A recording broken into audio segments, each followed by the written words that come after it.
Hey y'all, what's up? Welcome back to my channel. Addie here.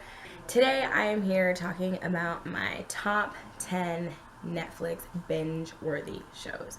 Now, first and foremost, I have spent the last 2 years of my life basically being pregnant, feeling pregnant, or dealing with newborns. I have two under two. I have one that is 22 months old and one that is 3 months old. So I've spent a lot of time in front of the couch watching Netflix. So I wanted to share my top 10 Netflix picks.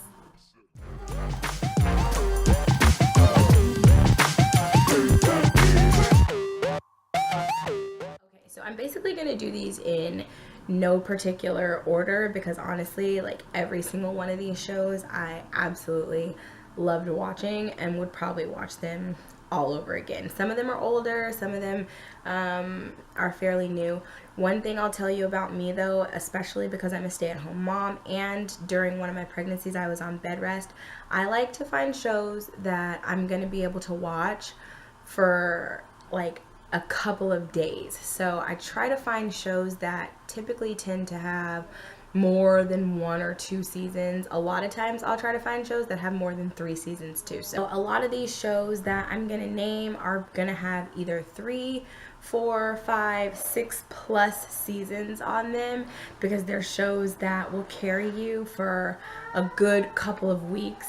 And this is if you binge watch like 5, 6, 7, 8, 9, 10 episodes a day, which sometimes, I'm not even gonna lie, I was doing. So the first one is Revenge. Now, I didn't really know what Revenge was, and usually what I like to do is I'll give a show a chance. I'll watch the first episode. If I'm not automatically drawn in, but can see a little potential, I'll watch the second episode. Usually it doesn't take me any more than 2 episodes to feel like this is something I'm either going to be interested in or I'm not going to be interested in it. So, but Revenge, I think after the first episode, I was like, ooh, I couldn't wait to see what was going to happen on the next episode. And it continued to be like that the entire time. It kept me on the edge of my seat. Like the main character in Revenge, just everything that was going on, all the secrets, all the lies, all the deception, and just knowing that there was so many seasons ahead that eventually everything had to kind of come out into the light. I definitely wanted to stick around to see how some of these secrets were going to unfold. So Revenge was definitely a really, really good show. I loved that one. My next one is Army Wives. I started watching Army Wives when it actually aired on TV a while back, and then I kind of just fell off and I stopped watching it. So because, again, I was on bed rest, I didn't really have much to do, I was like, you know what, I'm going to start Army Wives. And I started it over from season 1, episode 1. And I was really pulled in. I like emotional dramas.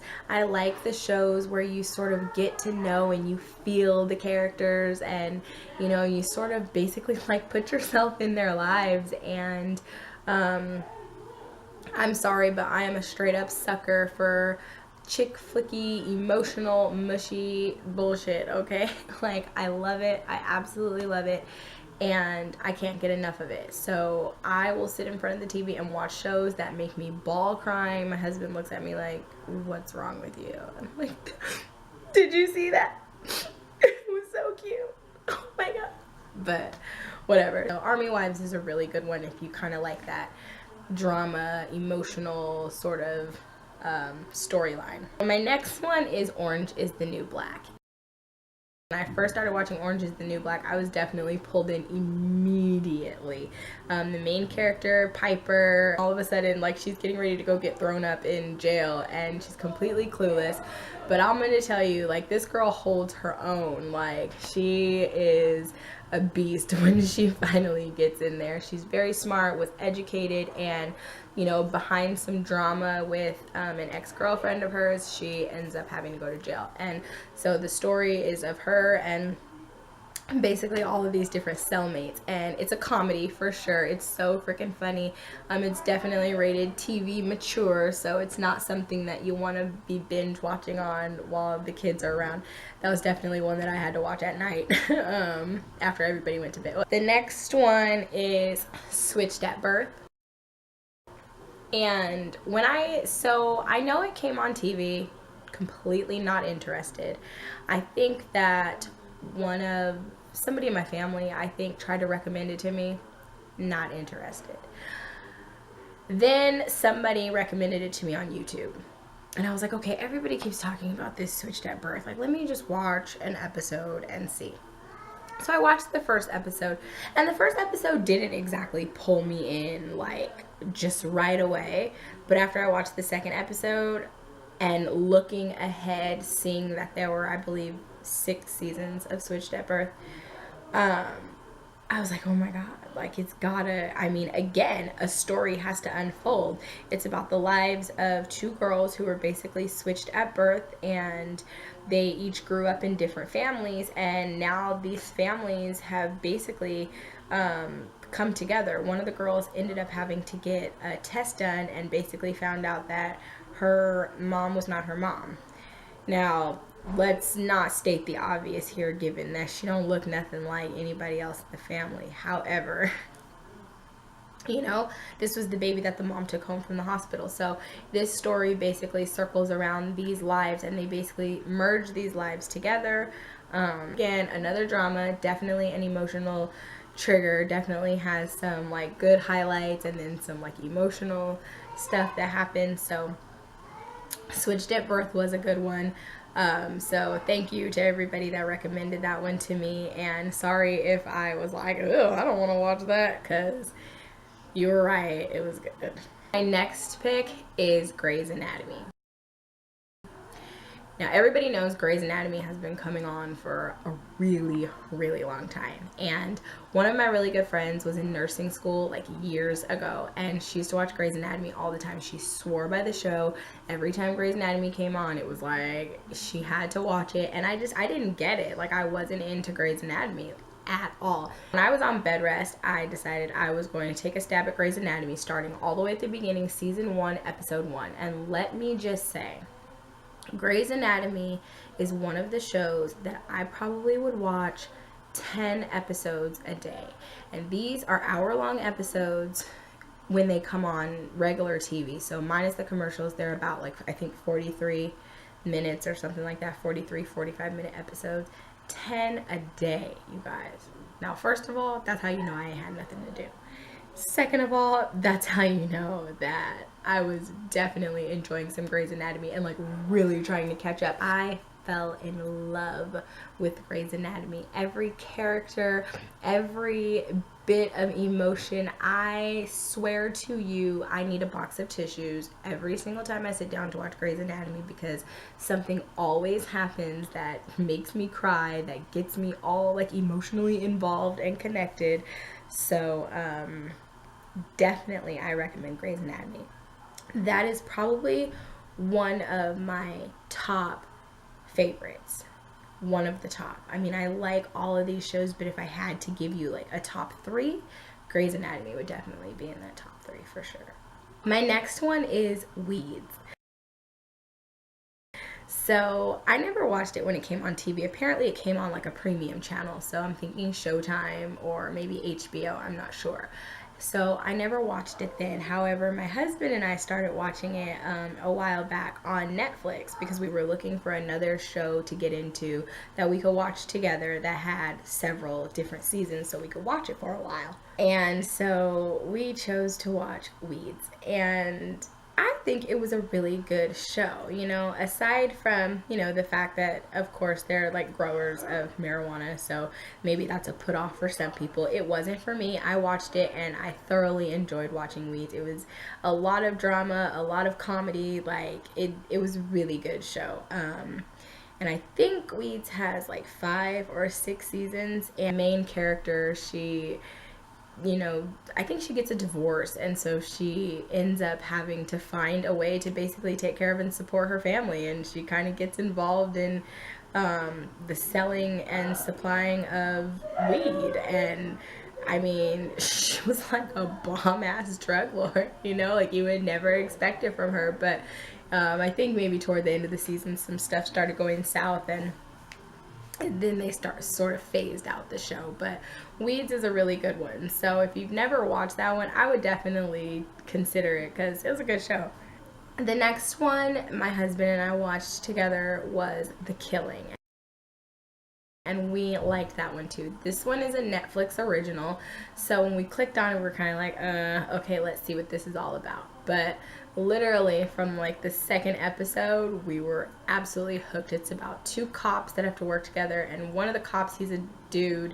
He's like not even a cop. Like he's so like... he's ghetto, first of all, but he's kind of crooked, you know. And they're basically solving I believe it was the murder of like a young girl for a family, and it was just a lot of crooked copness, a lot of sort of like mystery, sort of like what's gonna happen next. So it definitely keeps you on the edge of your seat, and kind of keeps you pulled in, wanting to know what's going to happen on the next episode as these two cops basically try to uncover this murder and find out who's shady. So The Killing was a really good show too. Okay, so don't even laugh at me when I say this one. I was never interested in this show when it came on like primetime TV. I was like, are you kidding me? Like, I'm not gonna watch that at all. However, when I was on bed rest, I ended up watching it and I was absolutely hooked. And this is Desperate Housewives.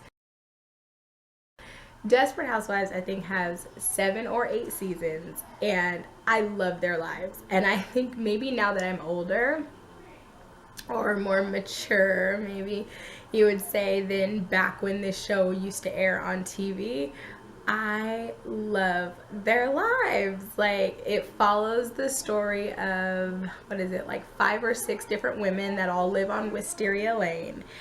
And it basically starts out with somebody getting killed, I think. And then everything is just one thing after another, like one intertwined, intertangled mystery after another. And it's so much that just unfolds throughout this show. So I'm trying not to give any of these shows away, you guys. And that's why I'm not going like super into detail about what the shows are about. I'd love for you to check them all out yourselves if you're interested, but I'm not going to ruin it for anybody that might want to go and watch it. But basically, it's just the drama in all of these lives, and these ladies are all friends, so they all, you know, get together every now and again. And Desperate Housewives, don't knock it until you try it. That's all I have to say about that one. My next one is The Fosters. I can't even remember how I got into The Fosters. I don't remember if it was something that was recommended or what. Like, I don't even know. But I watched one episode of The Fosters and I was like, I'm hooked. This was definitely one of the ones that I binged on this summer. It's got 5 or 6 seasons, I think. Or no. 4 or 5 seasons now.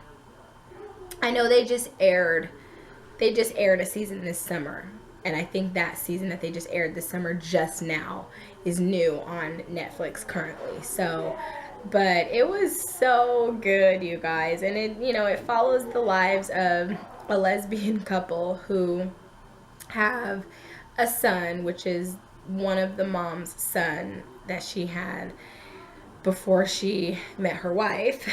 And then they adopted 2 fosters, and then they are shadowing the life of a girl named Callie and then her brother. And so Callie is kind of like, you know, always getting caught up into some kind of trouble. Like, poor thing, like trouble just follows this poor girl everywhere she goes. And so it's always making her seem like she's just this awful kid, and she really isn't. But definitely an emotional drama type of show. You definitely always want to see like what's going to happen on the next episode or what's happening next. So that one is definitely a really good one. And last but not least, a show that I started watching, which again, I had no interest when it came on TV. But I was like, gosh, I've just about watched everything on Netflix. And I really have. I spend a lot of time watching Netflix, probably way more time watching Netflix than I do watching regular TV. I'm always looking for the next good thing on Netflix. So I've probably watched like a lot of stuff on Netflix. So one thing that I hadn't watched though was Drop Dead Diva. And I thought at first that it was going to be really stupid, but it was actually really cute and a fun little show. It follows the life of a girl who basically, she was skinny and cute and basically vain and in love with herself, and she dies, and then she gets a second chance at life, except she comes back as a heavier set woman who is a lawyer. So she still has the brains of the lawyer, but kind of like the attitude and the fashion sense and the spunk of, you know, the skinny cute hot chick, I guess. And so it's basically following her life, and that one is a pretty good show too. So if I had to put that one on the list of the top 10, it's probably down a little lower, but still nonetheless is a really good show and something that I definitely binged on too. So one show that I keep on seeing a lot of people talk about on their top 10 Netflix is Pretty Little Liars. And everybody on Netflix keeps on talking about this show, and this is the one show that I have not binged on Netflix yet. So guess what that means? I guess I'm gonna start watching Pretty Little Liars. Thanks a lot, YouTubers. Anyways, thank you so much for watching my top 10 Netflix picks.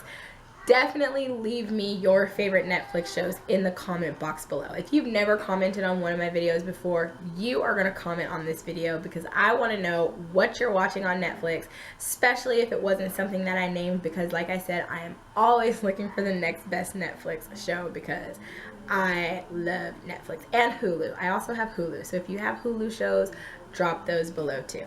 Thanks again for watching, you guys, and I will catch you in my next video. Bye. If this is your first time visiting us at Growing with the Greens, go ahead and take a look around. Feel free to take a look at any of our other videos, and if you like what you see, feel free to subscribe.